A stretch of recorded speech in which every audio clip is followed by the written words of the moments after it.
шин санаа, залуусын оролцоо. Улс төрд шин манлайлагч. Зорилтод ТV төсөл.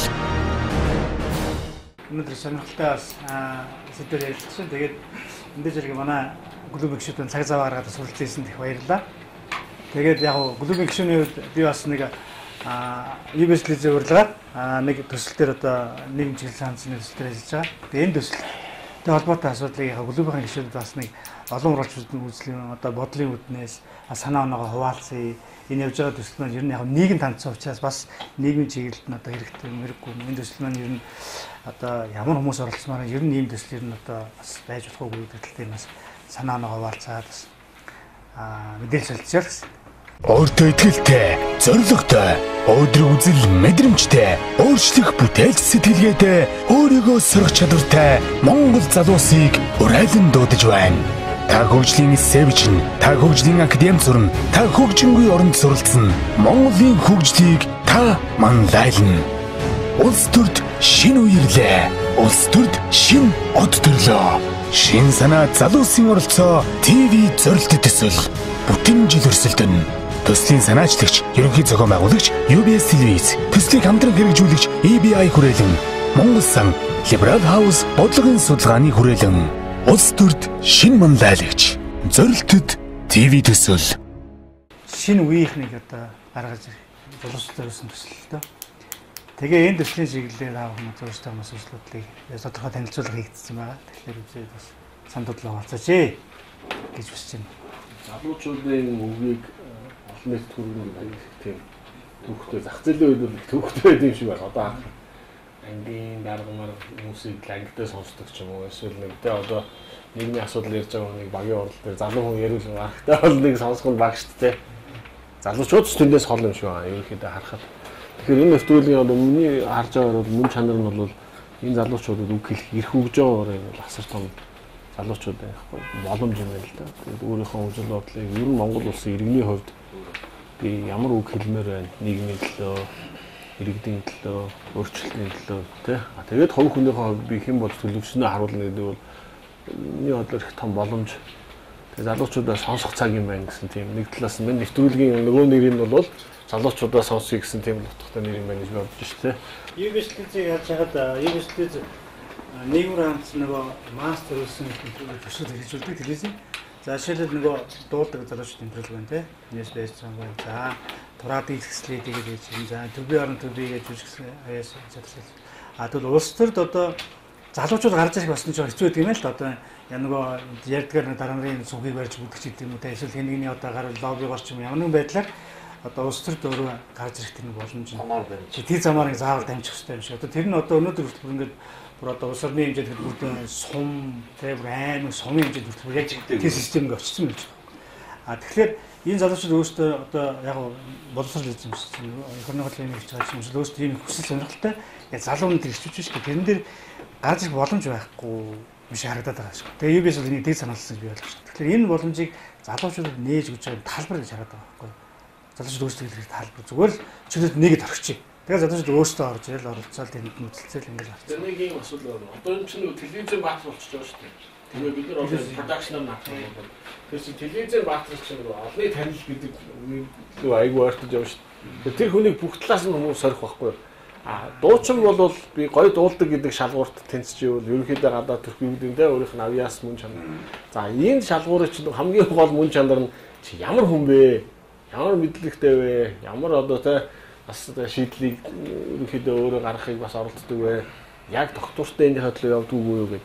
Тэгэхээр бидний одоо хайж байгаа одоо юу гэдэг энэ нэвтрүүлэгт оролцож байгаа хүмүүс бол нэлээд өндөр шалгуурт бас өөрийгөө сориод тэр хэмжээгээр энэ хүмүүс өөрсдөө хүмүүст илүү их өөрийгөө ойлгуулах боломж. За одоо улс төрийн тэ замаар нь бодох юм бол богино зам байж байгаагүй би улс төрийн талаас нь сайн мэдгүй. Гэхдээ улс төрийг өөрөө миний бас нэг ажлын амьдралын нэг тэ салшгүй хэсэг байж болно гэж залуучуудад бол энэ бол асар богино зам шүү дээ. Гүүрээр л тавчилж шүү дээ. Гэхдээ мангар хариуцлага байхгүй. Хонхныхоо хувьд төрөө бид өөрсдөө сонгож байгаа бол. Тэгээ манай залуучууд сонгуул оч саналаа өгдөг. Тэнгүүд баахан ахмад настай өвөө эмээнэр одон тэмдгээ яриалгаж ичээ саналаа өгч. Нэгсэндээ тэр төрд бол залуучууд хувь эзэмшдэг. Өөрийнхөө акцийг ховцоог аваагүй. Тэгээд дараа нь залуучуудыг сонсохгүй байна, бодохгүй байна, дэмжихгүй байна, олж харахгүй байна гэд бас гомдлоод тахт бол үнэхээр хэцүү болчихж байгаа байхгүй. Тэгэхээр дээр нь улс төр маань бол одоо юу гэдэг нь рок, попт ч бай, спортт бол ингээд үргэлж ингээд нэг шудраг шалгуураар үе солигдож идэг. Байгалийн хуультай ч гэсэн холбоот нэг хөгшин анзраг тэгээд 30 жил ингээд нэг тий өөрөө нөгөө чонноос сүргээ хамгаалж чадахгүй мөртлөө ингээд тариа хэлчихэл тэгэл яваад шинэ үе солигдож ихгүй одоо хүлээгдэж байгаа нэг ийм асуудал. Тэгээд гол нөгөө нэг нийт хүн амынхаа 3/2-оос хүүхд залуучуудын дуу хоолой санал бодол хүсэл мөрөөдөл чинь төрийн бодлого үйл ажиллагаан дээрээс орж ирэхгүй нэг юм. Дээр нь үнэхээр энэ төсөлд ороод шалгараад гараад ирэх хүмүүс бол үнэхээр азан шовоосоо аав хүүхдүүд эзэндээсээ ээж хүүхдүүд болчих. Гэтэ уус төр бол нэг тийм гоё бялуу идэх гээ, шоколад долоох голгаа тийм их гоё зүйл гэж бас хит одоо тэгж ген мөрөөдөлтийн байдлаар бол хандж болохгүй. Хэцүү хувь тавилан. Тэр хэцүү хөтөөг даван туулна гэсэн итгэл сэтгэлтэй хүмүүсийн төсөлд ороосоо гэж бодож байна. Тэгээс биш нэг ааваасаа асуугаад багшаасаа асуугаад интернетээс нэг жоохон хуулаа тэгээд нэг гоё эсээ биччихээд тэгээ өөрийгөө одоо ойрмод их хурлын гишүүн болно гэж бодох. Тийм боломж олцол байхгүй. Бие засаад гэрээ засаад төрөө засна гэдэг хууль бол үйлчилж байгаа юм чинь. Манай энэ залуучууд бие сэтгэл хэл гурван сайн бэлтгэхгүй бол энэ шоунд орчоод өдөр нэг хүнлэг ариун хайр ирчээд оройн нэг зам дээр нэг хүнийг дундургуу мургуугаа гоцолгоод Орос Монгол төвд янз бүрээр хараад ингээд ирэхгүй бас эртхэн ингээд хүүтэн өстөө ус толгоороос асуулж байгаа юм шиг болж байгаа аюу өндөр хариуцлагатай. Хоёрын хооронд 3 дунд жүжиглэх юм бол асуудалтай насан туршдаа тайзан дээр байна гэсэн үг шүү дээ. Улс төрчийн хувьд гэдэг бол насан туршдаа тайзан дээр байна. Тийм болохоор энэ митиг бас сайн бодож ороорой л гэж эртнээс нь хэлэхгүй. Энэ төслөл нь үнэхээр гоё сонирхолтой, хэрэгцээтэй. Тийм үү. Телевизээр чи нийгмийн бодлого ярьчаад дараа нэг залуу хүн чи яах нэг явж болохгүй болохоор их залуудаа л хариуцлагын төвшөнд л очиж байна да энэ хүмүүс. Гэхдээ үннийг хэлэх хэрэгтэй л да. Гэхдээ энийг даваад гарч ирсэн чи шилдэг. Энийг давах эртхэн давах. Дундаж ойлголт насны залууд аавын бие жил юм уу жил явах тэр чинь шалгуурд нь тийм. Тэгвэл одоо цүнхөрөөд 8 жил явах гэдэг байгаа байхгүй. Тааны хүсээд байгаа шиг тийм романтик цэвэр ариун юм бишээ гэдгийг л бас нэгдүгээр ойлгуулж байна. Яг дөрөв нөгөө презентацаар энэ юуг нь харуулъя л да. Хүн амын соврах гэдэг байдаг угаасаа тийм. Тэгээ манайх айгүй зөв байдаг гэж нөгөө одоо юу гэдэг статистик хүмүүс ярьдаг байхгүй. Өөрөөр хэлбэл энэ нөгөө зөв нийгэм. Өөрөөр хэлбэл бүтээх тэр хэсэг нь бол дөнгөж өсөж байгаа. Нийгмийн халамж шаардсан нөгөө нэг хэсэг нь бол бага. Нөгөө нэг одоо хөгшөрсөн Европ ч юм уу Японы нийгэм энэ чинь эсрэгээр ийм болсон. Бүтээгч нь бага. Хүн ам цуурч байгаа. Нийгмийн халамж авах хэсэг нь хэсэг бол. Тэгэхээр энэ өөрөөр хэлбэл энэ хүүхд залуучууд гэж яриад байгаа хэсэг нь бол улс төрийн онлоор бол одоо олонх нь юм байна. Олонх нь мөртлөө эдгээр өөрсдөө эрхээ эдэлж чадахгүй. Тий. Аюунаас ихээр нөгөө улс төр сонирхгүй. Эдрийг сонирх боломжийг өгөхгүй. Зөв мэдээлэл өгөхгүй. Зөв мэдээлэл гэдэг нь болохоор мэдээлэл өгөөд байгаа хэлбэрүүд нь тэдэрт сонирхолтой биш. Учираас энийг бас хийх шаардлагатай болсон болов уу гэж бодоод байгаа. Яг тэгвэл тэр залуучууд өөрсдөө сэтэлтэй байж энд орохыг хүсэж ийж энд орж өөрсдийнхөө үзэл бодол өөрсдийнхөө эрх ашигыг хамгаалж ийж залуучууд нийгмийн бодлого зөв явах юм шүү. Тийм болохоор нөгөө бие даагч чиг дэвших тийм боломжийг олгож гинэ гэж би ойлгоод байгаа байхгүй. Одоо өөрөөсөө зүгээр тааралцсан хүн л улс төрд орохороо аятайхан амьдарч болдог гэсэн нэг тийм аялал дунд. Бизнес улс төрд орчвол амтайхан амьдрна гэж. Улс төрд орчвол аятайхан амьдрна. Хүн шиг амьдрна гэдэг. Тэгэхээр миний бодлоор бол энэ нэвтрүүлэг энэ нэг 90 хүн 100 хүн ч юм уу энэ олон оролцож байгаа залуучууд гэхээсээ илүү энэ одоо зурагтаар энэ хэдэн залуучууд чинь үзэж байгаа хүмүүс боловсрон шүү дээ. Жинхэнэ улс төрч хүн яаж ажиллаж, яаж амьдарч, яаж үр дүнд хүрдгийг. Тэгээд энэ нь залуучуудад болохоор энэ хэрэг чи үнэнхээр юм хийж, яаж бүтээж, дийлж, бусдыг манлайлагдаг, араасаа дагуулдаг лидер байя гэх юм бол иймэрхүү юм сурах хэрэгтэй, иймэрхүү юмуд мэдэх хэрэгтэй гэдгийг энэ хэдэн залуучууд орж өшөө дараагийн бас олон зуун залуучуудад үлгэр жишээ болохоор л нэвтрүүлэг болох байх л гэж найдаж байгаа шүү. Нэвтрүүлгийн үр дүн тэр л дээ. Тий. Үр дүн нь бол энэ хэцүү замаар яаж улс төрч болж төлөвшөх вэ гэдэг тэр хэцүү имийг энэ нэвтрүүлэг харуулж тийм ээ. Хэр оргийн хүн энэ рүү чинь ингээд савчаад орчдөг юм байна.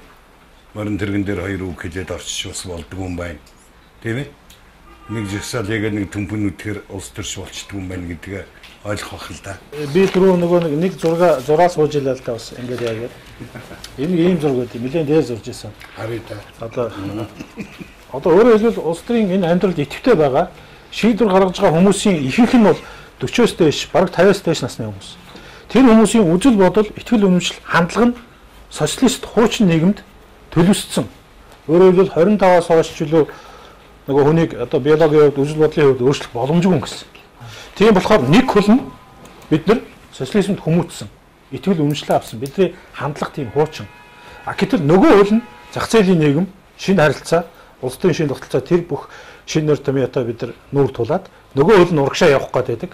Нөгөө хөл нь арагшаа ингэсээр хагаад бид нар наашаачгүй шаашаачгүй одоо гимнастикийн хэлгээр юу гэдэг вэ энэ чинь. 90-ад оноос хойш магадгүй хоёр хөл нь яг энэ нийгэмдэр байгаа хүн урагш чадах юм байна гэж би бодоод байгаа байхгүй. Тийм учраас нөгөө Баабрын яриад байдаг энэ хүмүүс үхэж өргөцсөн хойно нөгөө шинэ нийгэм үүснэ гэдэг байгаа шүү дээ. Энэ нөхдүүдийн чинь дагж нам дагж орж ирж байгаа энэ улс төрд орж ирж байгаа тэр залуучууд чинь хордож орж ирээд байгаа байхгүй. Тэгэхээр бид нэр эрүүл гарцнэ яа. Энэ хордсон хүмүүс ч юм уу өөрчлөгдөх аргагүй болсон энэ хүмүүс хэсэг бүлэг хүмүүсийн үзэл баримтлал нэртэй энэ намууд ч юм уу энэ шугамар биш зөв юм бодсон зөв боловсралтай хүн шиг хүмүүсийг нийгэмд гарч ирэх энэ шийдвэр гаргах төвшөнд нь ойртуулах шин сувг байж болох юмаа гэдэг л санаа болохоос биш эцсийн зорилго нь ямар нэг улс төрчийг бэлтгэх гэж би ойлгохгүй байгаа. Магадгүй одоо тэр нам дагаагүйгээс ч юм уу шударга зангаасаа ч юм уу болоод энэ улс төрч гарч ирэх боломжгүй байсан тэр хүмүүсийг гаргаад ирвэл энэ төрлийн гол үр дүн. Одоо сони хэвлэл нэг юм нэр томьёо байна л дээ тий. Залуу хүн улс төрд орж ирэхээр хэний каранаар татууж гарч ирсэн бэ? Ямар цахилгаан шатанд суусан бэ? Тэр энэ улс төр шинэ ундаалагч зорилттой ТV төсөлч цахилгаан шатхгүйгээр өөрөө алхаад, мацаад, тэмцээд нэгсэндээ бор зүрхээрээ босч индийгээ тэр уулаа өрөө дээр гарах. Хуужин ч юм бол ингээд нэг бор зүрхээрээ яваа гэдэг. Одоо ч гэсэн нэг хүнийг нэг бор зүрхээрээ яваа, өөрийнхөө өлдөн зүтгэр гарсан гэдэг. Энэ төсөл чинь зүгээр ингээд бүгдийг гаргах гэдэг юм биш шүү дээ. Энэ боломжийн нээлээ. Энэ замаар та нар хамгийн чадaltaй, хамгийн шударга, хамгийн сэтгэл зүрхтэй гарч ирээд уулын ориглыг шударгаар булаас тэр замаа тавиа гэж байгаагаар л энэ аюу залуу хүнд бол боломж олгож байгаа. Тэгээд одоо энэ төсөлд орцож байгаа залуучууд үнэхээр азан шаваарсан юм одоо нэг үнэхээр азтай золигнууд юм аа л гэж хэлмээр. Одоо евэстлизийн төслүүдийг харж байгаад ерөнхийд нь энэ оролцогчтой шагнаж байгаа шагналын дандаа боловсрол оюуны чиглэлээр хандуулсан шагналууд юм билээ. Эдийн засгийн гэдэг талаас илүү одоо сургууль сурах юм уу эсвэл нэжлээ дэвшлүүлэх. Энэ төсөлд оролцсон одоо энэ уралдаанд нэвтрүүлэгт оролцсон энэ залуучууд маань шагнал нас гэсэн сонирхолтой. Мэдээж хэрэг одоо аливаа юм цагаа зараад одоо залуучуудын бас нэг сонирхол багс шүү дээ. Зохион болгосыг ярьж байгаад бид нар санал тавьсан ИБ хурал ингээд. ИБ хурал нь бол энэ төслийн одоо шагналын зэвсэг зохион байгуулж дэмжиж гисэн. Тэгэхээр энэ маань нөгөө нэг одоо яг энэ чиглэлээр залуучууд оролцоод цаашаа өөрө карьер үүсгэхэд бас боловсрлоор нь дэмжиж өгөх. Бас нэг юм том гарцсан байна. Тэр сургалт чинь их чухал. Тэр сургалт бол 90 хүнээс 30 болохын тулд 90 хүнд сургалт эхэлж байгаа шүү дээ. 90 хүнд бол удирдлагтай юм дээ. Тий. Тэр сургалт чинь зүгээр нэг ном унших юм биш юм байл. Тэр сургалт бол одоо ингээд одоо улс төрийн ухаан тийм ээ. Тэгэл одоо бүр нарийн юмнууд орохоор тийм шинжтэй байна лээ. Тэгэл имиж босгох, үтээх. Тохиол ангааны хөтөлгчтэй байна. Тий. Одоо тий body language уу одоо биеийн хэлний хичээл гэдэг тийм нарийн хичээлүүд орох. Тийм учраас тэрийг харж байгаа сонгогч тэр нэвтрүүлэг тэр хүнд нөхцөлд сургалтанд явж байгаа тэр хүмүүсийг харж байгаа сонгогч өөрөө эргээд бас хянах болж чадварч. Энэ худлаа яриад байна уу? Энэ нүд үнэн байна уу худлаа байна уу? За энэ сайхан гөвж юм да. Тийм учраас энэ бол ерөөсө бүхэлдээ нийгмийн юуны боловсрол юм дээ.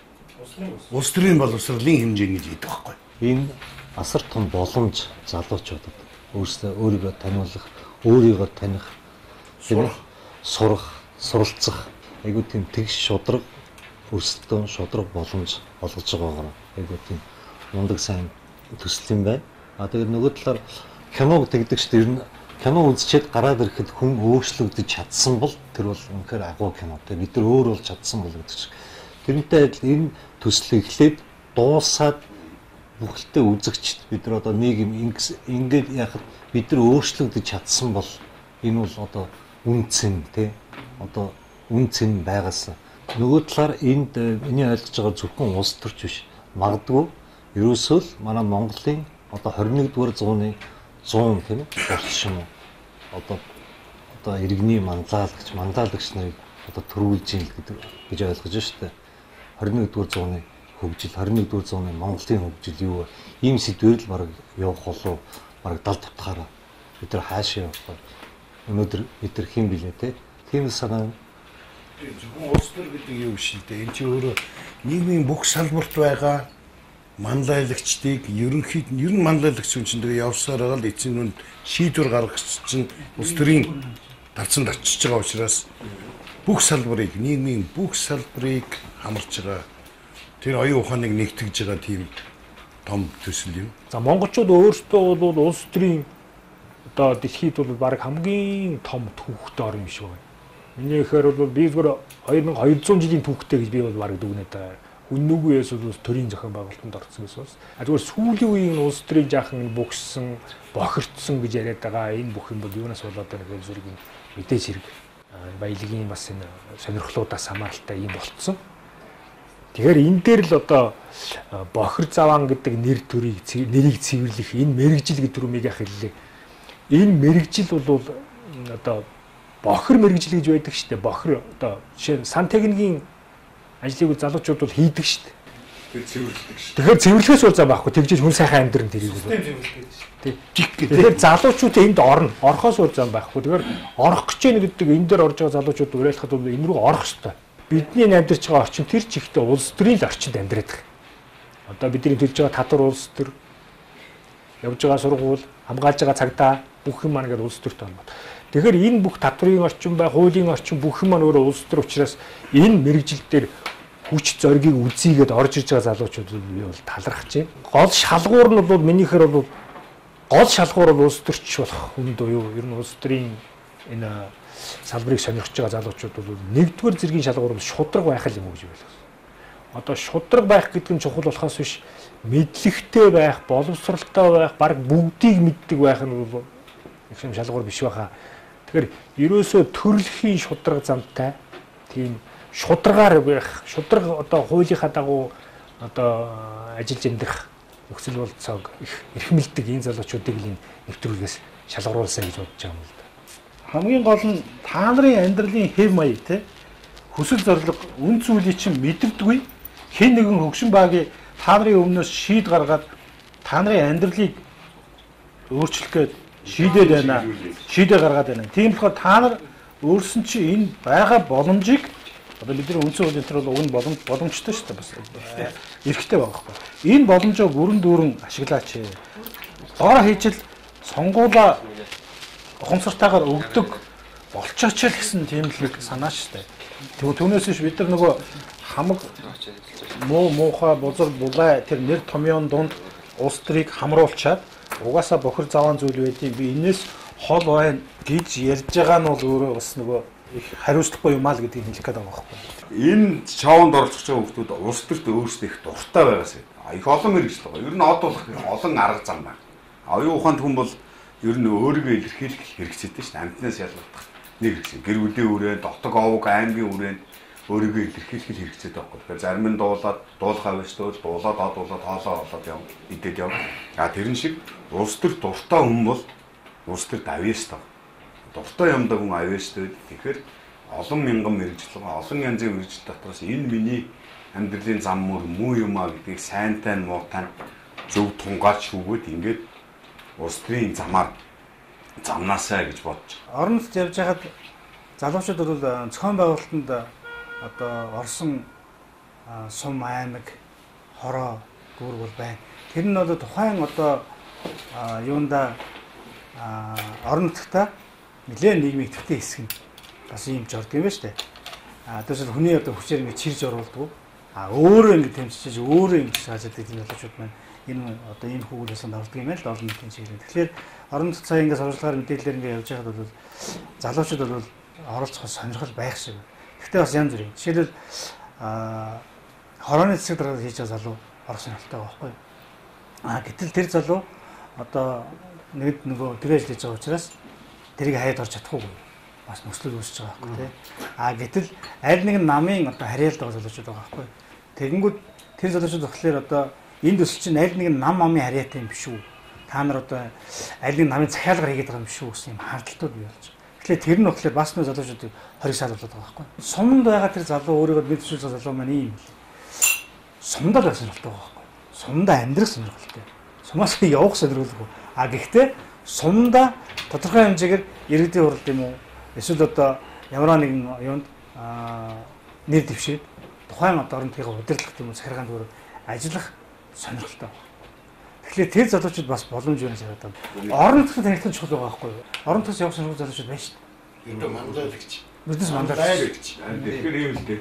Нөгөө манлайлагч гэдгийг одоо юу гэдэг шалгуур одоо сонгуулийн санаа бодлын зах зээл гэж үздэг чинь яг салбарын талаас бол санаа бодол чи өөрөөр зах зээл. Тэгэхээр санаа бодлын зах зээл дээр ямар шалгуурууд хамгийн хүчтэй сонгогдоход бүтээгдэхүүнөөр бол тухайн улс төр чинь ямар шин чанар хамгийн их зарагдсан. Тэгэхээр энэ бол яг үндэ бол бас тэр гэхийн тэмдэг байхгүй. Шилүү заавал гадаадд төгсөн илүү босролтой тэгээ илүү улс төрч болно гэсэн ямар ч одоо тийм давуу тал юм байх. Тэр нутаг орноо илүү мэддэг тэр сэтгэл зүрх чинь бас янз бүрийн одоо хоосон хуура хөндөй гадаад үгнэр томьёотой мэдлэг освол гэдэг юм яаж үзэж байгаас хамаарч байгаа. Тэгэхээр энэ ард түмний сонголттой байдаг шалгуур талаас нь асуудлыг харах юм бол илүү амьдралд ойрхон гол сорилт нь яг энд байх хэрэгтэй байхгүй юу? Манлайлагч болж гарч ирэх. Энэ өөрөө айгүй хүнд сэдв байхгүй юу? Хэрвээ зөв нэвтрүүлгээр үзвэл за авиасыг шалгууруудыг юу гэж бас сонирхолтой тийм. Нэр чи нэг юу яасан сонирхолтой хийдэг тэрийг хүмүүс үзэж чаддаг. Улс төр гэхэр чинь одоо ингээд түрүүнд улс төрийн авиас гэдэг юм дээр би бас аим мэдгүй л да яг ямар юм улс төрийн авиас гэдэг. Гэхдээ тодорхой хэмжээгээр улс төрийн чадвар ч юм уу өөрийгөө илэрхийлэх одоо өөрийгөө ойлгуулах эсвэл тэр хийж байгаа юмдаа үнэн шудраг байх ч гэдэг юм нэг юм тодорхой шалгуур байгаа шүү дээ. Одоо түрүү хэллээ ш сумын олон нийтийн эрх ашигын ямар тэ ажлуудыг үнэхээр ярьж байгаа. Тэр нь судалгаа үнэлгээтэй юм уу? Тэрнээс биш зүгээр л нэг сумаа төлөөлж ийн гэдэг нэг хамаагүй юм ярих уугүй тэ. Тэгэхээр энэ талаас нь бас шүүлтүүрнэх зүг байна тэ. Зөвхөн одоо улс төрийн манлайлагч гэхээр бусад бүх салбарын манлайлагчаас тас тусдаа шал өөр үйлдвэр угсааны хүн юм шиг тийм их хатуу хол хөндөй зааг ялгаал байхгүй шүү дээ. Ер нь манлайлагчгүй ямар чадвартай байдгийг гэхээр үргэлж шинийг санаачилдаг. Хоёрдугаар байнгын дагалдах хэрэгтэй байдаг. Гуравдугаар цаг үеийн тэр мэдрэмж өөрчлөгдөх, шинжлэгдэх тийм мэдрэмж хурд чадвартай байдаг гэсэн ийм 3-4 авиас гэнэ шиг чадвартай. Бизнесийн салбарт байсан ч гэсэн ялгаагүй шүү дээ.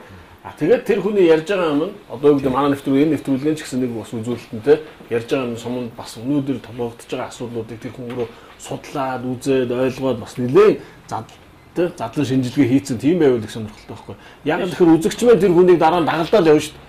Нөгөө залуу маань одоо яг юу хийсэн бэлээ, яатсан бэлээ гэл тэ. Тэгэхээр тэр хүн бас ямар нэгэн өөрийн гэсэн үр дүн бас байх хэрэгтэй болж тэ. Энийг үз. Бас нэг сонирхолтой юм нь Монгол төрийн уламжилт арга ухаан гэл нэг яриад идэг шүү дээ. Би бол төгч биш л дээ. Гэхдээ энэ санаануудыг одоо байгаа энэ залуучуудаас ер нь уламжлалын ямар бодлого явах зүйтэй юм бэ гэдэг санааг бас энэ залуучуудаас нэгч өгөөч тэднээс бас шалгуур болгож тавьвал Монгол гэдэг чинь өөрөө төр тусыг байгуулсан асар том шинжлэх ухааны оюун ухааны юм улс сууж байгаа шүү дээ. Би шудраг гэдэг нь хашгираад байгаа даач биш. Шудраг улс юмтай нэг шаналаад инлээд одоо үзэд тарж өсөд наалдаад байгаа хүн л шудраг гэж үнэлж яах жишээтэй байхгүй. Тэгээс биш нэг 4 диплом харуулчаад боловсролтой гэж тоосгох юм чинь. Ари ярих юм нүдний шил зүүчгэд 4 дипломноос илүү өнөж дөрвөлж иж магадгүй. Тэгээ энэ төслийн далимд нэг Эренбаатарын дүүл гэдэг шиг нэг Эренбаатар гараа. Дараа нь Сарчигрва 30 Баатар гэдэг шиг Монголын улс төрийн аянд бас нэг шинэ элитийн батальон. 60-0 жигүүд. Тий, шинэ элитийн батальон тий тусгай тасаг гэдэг чинь нэг салаа зэрэг шинэ улс төрчдийн салаа зэрэг гараад ирэх юм бол энэ төслийн чинь үр дүн гол нь тэр л. Тэгээ нэг нэвтрүүлгийн явц тундаа бас тэр хуулинд өөрчлөлт оруулах ч юм уу тийм кейсүүд бас байлаа шүү дээ. Улс төрч хамтарч лобби хийж хуулинд өөрчлөлт бодтой тэр ч бодтой өрдөө. Яг хэлцэж байгаа яг нөгөө их хурлын гишүүдтэй хамтраад тэр хуулинд өөрчлөлт оруулах өөртөө сандыг оруулах боломжууд байна гэдэг чинь түрүүний ярьдаг нөгөө нэг шагнал гэдэг шиг юм байна. Түрүүний гарааны ижил нөхцөл янз бүрийн төвшнөөс ирсэн залуучууд өрсөлдөх тухай дээр бол одоо шилүү сайн хүн байж болно, шудраг хүн байж болно, санаачлагтай идэвхтэй орон нутагтай. Тэгсэн мөртлөө тэр хүнд нөгөө дутуу байгаа чадваруудыг нөхөх боломжийг бас энэ төсөлд олгосон байгаа байхгүй. Өөрөөр хэлбэл 90 хүнийг сонгочоод удирдлагын актинд сургая гэж байгаа. Одоо тэр хүн өдөө орон нутагт өсснийхөө одоо юу гэдгийг тэр одоо төлөөсөнд зэгстэй боловсрол олж авч чадаагүй байж болно тийм ээ. Хэлний боловсрол, удирдлагын ухааны боловсрол олж авч чадаагүй бол тэрийг өгөх боломжоор хангая гэж байгаа байхгүй. Богино хугацаанд ч гэсэн удирдлагын институт одоо академи ямар нэртэй болсон. Тэрэнд сургая гэж байгаа. Тэгээд дараагийнх нь бүр даашаа хэлнийх нь боловсролоор одоо бүр нэг юу одоо бүлгэлчээ анхан шатны боловсрол өгчөөд Америкт очиод англи хэл дээр хичээл ойлгох хэмжээнд хүртэл нь англи хэлний боловсрол энэ төр өгье гэж байгаа байхгүй. Тэгэхээр энэ нөгөө нэг боломж гэсэн категорид хамаарагдаад байгаа байхгүй. Тэгэхээр бид нар ч нөгөө оюун санааны нээлттэй зах зээлийн шоу хийж байна л да. Тэгэхээр энэ тэр хүмүүс өрсөлдөж ийн гэдгээ давхар өөрсдөө бодох хэрэгтэй юм байна л да. Тэрнээс биш яг хөө мэдээж гой зангаж өгөө замцтай тэгээд тэгж бас чадвар. Тэгэхээр бүх талын чадвар гэдэг энэ их сонирхолтой нэвтрүүлэг юм яар. Тэгэхээр энэ шалгах юм бол бас нэлээд шилдэг байх тэр шалгуурын те давааг давах тийм боломж бас харагдсан байгаа юм байна л те. Тэргүүрээ бол энэ үнэхээр сонирхолтой юм байна. Томоор яриад хэрэгжсэн энэ проект их амжилттай болоод яах юм бол ерөөсөө энэ одоо өнөөдрийн байгаа study factor тийм ээ бохир улс төрийг сэргийлүүлэх ихний л том одоо ажил гэж би ойлгохгүй байна шүү дээ. Анхаарал хандуул. Энэ 30 шилдэг шалган гэж байна шүү дээ. Миний эцэс төгсгөлд нь нэвтрүүлэг энэ төсөл дуусахад 30 шилдэг төсөл бараг магадгүй те том жижиг хамаа авахгүй санаанууд жижигээс ахуулаад том орон нутгаас ахуулаад олон улсын хэмжээнд ч байж байгаа. Тэр шилдэг 30 чинь хамгийн шилдэг нь гэсэн тийм хатуу зүйл ерөөсөө биш шүү. Яг хөө тийм ээ 31 дэх нь бас шилдэг байж болно 32 дахь тэрийг хожим хойно тэр улс төрийн хувь заяа өөрийнх нь санаачлах идэх зүтгэл тэгээд аз хиймэр зөндөө олон нийлж иж нийгэм улс төрийн тохироо энэ төр нийлж иж явна. Эцсийн нүнд бол энд оролцоход 4500 бүгдээрээ л аав өхөө ээж өвтөд бүгдээрээ л Монголын улс төр шинээр орж ирэх гэж байгаа тэр давлгаа авахгүй. Нэг инженеэр зүгээр яг тайлбарлаад хийчихэд бид нар ямар нэгэн мис шалгаруулах гэдэг байгаа биш ээ. Бид нар гоо сайхны тухай энэ гоо сайхан ертөнцийг аврах тэр боломжийн тухай зэгцтэй ойлголт мэдээлэл хүмүүст өгөх гээд байгаа маа. Түүнээс биш мис шалгаруулах гаагүй шүү. Нөгөө талаас үнэхээр одоо дотроо шударган гэж болно шүү. Тэр хүний сэтгэл дотор үнэхээр шударга шин чанар байна уугүй юу гэдгийг энэ төслийн шүүгчтэн ч бай, үзэгчтэн ч бай яаж мэдхий. Тэгэхээр би бол үнэхээр шударга хүн шүү. Би үнэхээр тодорхой эзээ санаатай ирээдүйтэй улс төр залуу шүү гэдгээ ойлгуулахад бас арга техник, чадвар, технологи бол зайлшгүй шаардлагатай. Энэ төсөл ийм чадруудыг хөгжүүлэх гэж байгаа энэ төсөл айгууж байна. Зүгээр ийм төсөл Монгол бүр огт анх удаага эхлэх гэж нэг бас үгүй. Одоо бидний ирэх нөхөд бол 2004 онд Монголд анх удаа шилдэг 76 улсч гэдэг юм арга хэмжээ зохион байгуулалт. Гэхдээ тэр бол угаасаа улс төр байгаа хүмүүсийг энэ шилдэг юм гэл нэрлэлцснээрээ бас саар талтай сайн тал. Тэрийг нэрлснийхээ төлөө бид нар бас их хэмжээний шүүмжлэлд өртөгдөж байгаад тэр хавар нь анх удаа Улсын хурлын гишүүн босоо одоо Лусны мянган төмөр гэдэг юм уу одоо энэ улуурхан сайд гаа гэдэг юм. Ингээд анх удаага яг тэр арга хэмжээнд дээрээс анх удаа өргөмжлөд ингээд улс төрийн замналаа засч ирсэн. Энэ тохиолдол бас байгаа. Энэ төсөл бол нөгөө процесстой илүү залуучуудыг нөгөө өчигдөр биш маргааш сонгож хүн чухал байдаг учраас илүү давуу талтай байна. Аль ч орны залуучууд ер нь л улс төрийг их сонирхон одоо энэ төсөл нь бол найзууд нь орж ийн, ангийнх нь хүүхэд нь орж ийн, нутгийнх нь нэг залуу орж ийн гэхээр зэрэг дараагийн сонгуульд илүү үр дүнтэй болох нь энэ нэвтрүүлгийн үр дүн болж гарч ирэх байх гэдэг. Яг энэ дээр бас ингэж хараад байна. Улс төрийн бас яг өнцгөөс нь хараад үр дүнгийн одоо улс төрийн одоо сонгууль руу чиглэх чиглэлх нь бас арай өөр болчих. Телевизийн хувьд болохоор одоо яг харж байгаа нь сая нэг талбар гэсэн тийм дуулд хүмүүсийн талбар нэлээд төвчлээ. Тэгээ жүжиг хүмүүсийн талбар нэлээд. За улс төр сонирхолтой залуучуудыг бас ийм орон зай байгаа мэн гээд UBS хараад. Тэгээ UBS-ийн хувьд бол би одоо яг зүгээр өндлөнгөөс харж байхад энэ бас нэг риск юм шиг харагдаж байгаа байхгүй телевизийн төслийн хувьд бол магадгүй бүтэн жил яваад таас жил яваад энэ одоо үзэгчтэй байх уу гэдэг үзэгчгүй байх уу сонирхол үүсэт үү ярихад хэцүү үү те ийм хэцүү сэдвийг ингээд тавьчихараас хэцүү. Тэгэхээр хэрвээ амжилттай болсон нөхцөл мэдээж зэрэг ахаад дараа жил ахаад хийгдэх л байна л та. Амжилттай болох уу? Тэгээд ингээд одоо энэ төлөө улс төрийн сонирхолтой болох арга баг. Тийм учраас политаймент гэж ярьжсэн үл үү те. Түрүүний Рамбалтын хэлдэг шиг риск юм те. Одоо улс төрийн амьдралдаа ч гэсэн магадгүй шин телевизийн бүтээлийнхаа хувьд ч гэсэн шин юм те. Тийм болохоор энэ шин юм мэдээж алдаатай оноотой байна. Дутуу бодсон одоо өнгөц бодсон тэгээ хийцийнхээ хувьд ч гэсэн үзэл бодлын хувьд ч гэсэн одоо сайн тогтоогүй тийм зүйлүүд байх учраас оролцох гэж байгаа хүмүүс үзэж байгаа үзэгчид энэтэй хамтран хийж байгаа уран бүтээлчд бид бүхний хамтын бүтээд байх учраас бид нар магадгүй бидний хэдэн жилийн дараах амьдралд бас нэг шинэ өөрчлөлт авчрахаар байж магадгүй ийм сайхан санаачлагыг үзэгчд нь оролцож байгаа хүмүүс нь уран бүтээлчд нь дэмжиж монголчууд бүгдээрээ хамтдаа ингээд аваад явбал энэ бас их сайхан санаа юм а гэж одоо манай креатив клубын уран бүтээлчд нөхдүүд үнэлж байна, дүгнж байна, дэмжиж байна. Тийм болохоор үзэгчд минь энийг зөв талаас нь юм болгоныг л улс төрийг шүүмжилдэг, төрөлсгийг шүүмжилдэг энэ байр сууринаасаа биш бас болох бүтэх гэрэлтэй гэгээтэй талаас нь харж энийг зөв дэмжиж авч явж зөв үзэл бодолтой хүн шиг шудраг зөв залуучуудыг гаргаж ирэх боломжийг бүгдээр хамтдаа хайцгаая гэж уриалмаар байна.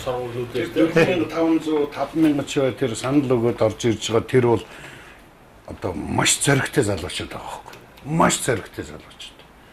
Тэд бол улс төрч болъё гэж бодоагүй. Тэд бол сумандаа амьдралаа сайжруулъя. Өнтөө ирээдүгөө гэрлэгээтэй болгоё. Арай өөрөөр амьдрий гэсэн агуу сайхан чин сэтгэл байгаа учраас гайхалтай сайхан залуучууд тэгээ амжилт хүсье. 4500 морь алхаж ирснийг бол 4500 монгол залуу алхаж байгаа нь аюулж болов. Өөртөө итгэлтэй, зоригтой, өдрөг үзэл мэдрэмжтэй, өөрчлөх бүтээлч сэтгэлгээтэй, өөрийгөө сөрөх чадвартай монгол залуусыг урайлан дуудаж байна. Та хөгжлийн сэвчин, та хөгжлийн академи сурна, та хөгжингүй оронд суралцсан Монголын хөгжлийг та манлайлна. Улс төрд шинэ үерлээ. Улс төрд шинэ од төрлөө. Шинэ санаа залуусын оролцоо ТV зорилт төсөл. Бүтэн жил өрсөлдөн. Төслийн санаачлагч, ерөнхий зохион байгуулагч UBS телевиз, төслийг хамтран хэрэгжүүлэгч EBI хүрээлэн, Монгол сан, Liberal House бодлогын судалгааны хүрээлэн. Улс төрд шинэ манлайлагч, зорилтод ТV төсөл.